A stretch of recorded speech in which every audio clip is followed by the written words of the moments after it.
these are what I think are the 10 most important things in becoming a shoutcaster and becoming a better shoutcaster. So the first tip is watch other shoutcasters. Watch LCS, watch the OGN, watch LPL, all of the different leagues, watch them because they have different styles of commentary and every different commentator has a different style anyway. So you can learn a lot and you can take bits that you like from different commentators and mix them together to make your own style.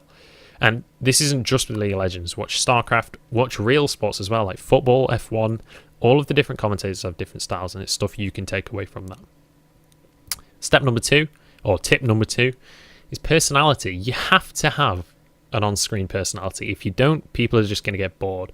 You need to be excitable, but obviously you need to be excited about the right things. Don't just make it up. As I said before, people can spot a fake a mile away. So when the game is exciting, be excited, but obviously don't get too carried away.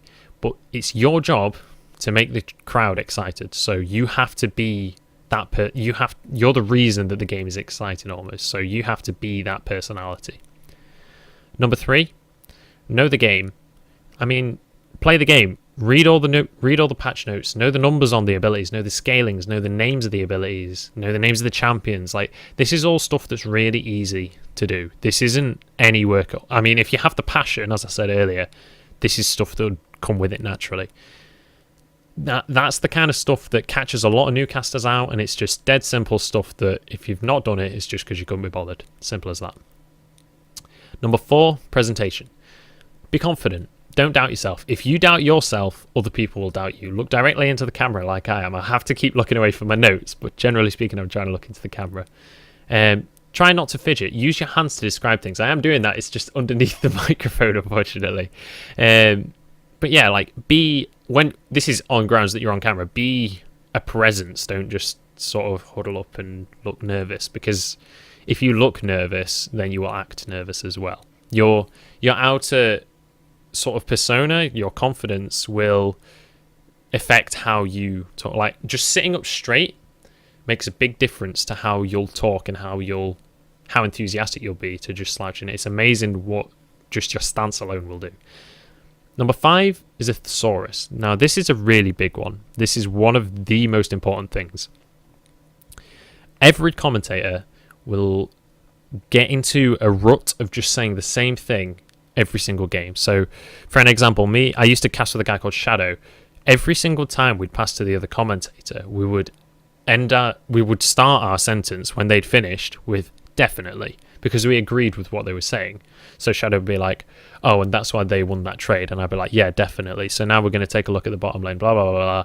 And then I'd finish what I was saying, and he'd be like, yeah, definitely. And then he'd start talking. So it was really noticeable. It was obvious. So what you should do is read in the thesaurus, find the word or the phrase or something similar to what you're saying every single time. Get 10 different ways of saying it and stick them to your computer screen. If you're about to say that word, glance at your notes, pick one of those out of the 10 and use that instead. After like 2 weeks of using that, they'll be ingrained in your brain and you'll never have to say that word again. Number 6, learn from your mistakes. If you make a mistake while you're commentating, you say a stat wrong, or like, for example, I was casting a game the other day and I misunderstood one of Shen's abilities. I thought that his Q, which for those not doing League of Legends, I'm sorry, I thought his Q gave percentage health regen. It doesn't, it just gives flat health regen.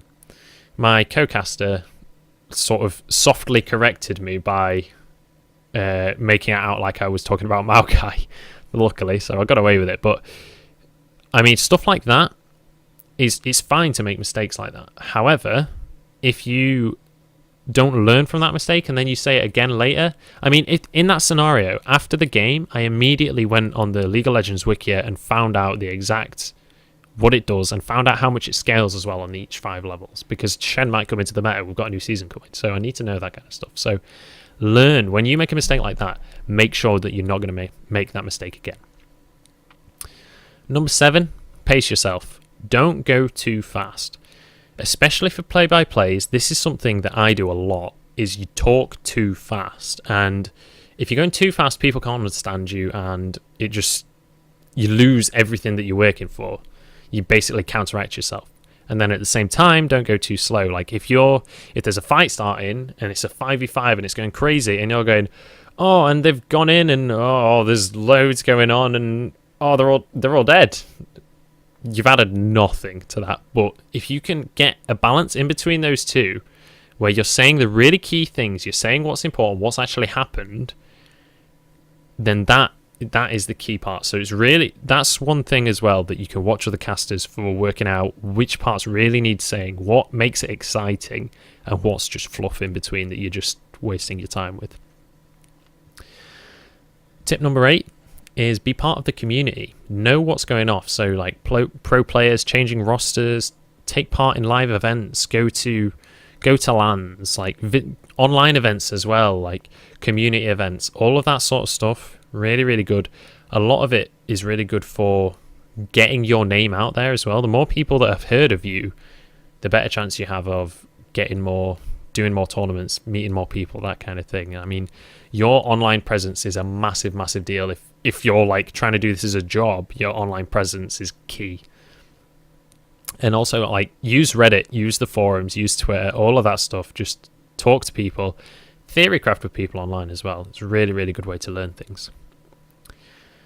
Number 9, this goes back to one of the 4 Ps as well. Research the teams.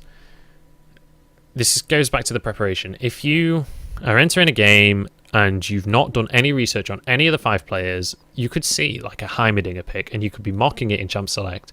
This guy could be Challenger and he only plays Heimerdinger. At which point, you look like an idiot because you've just mocked him for it and then he just goes like 10-0 or whatever and just wins the game on his own. So you look like an idiot. However, if you'd just gone on his LoL King, done the tiniest bit of research, you'd know that was coming and you wouldn't have made a fool of yourself. So it's as simple as that. Just do your research, know what they're likely to pick, what's going to happen, what's going to be target bans, that kind of thing. And then step number 10, enjoy yourself.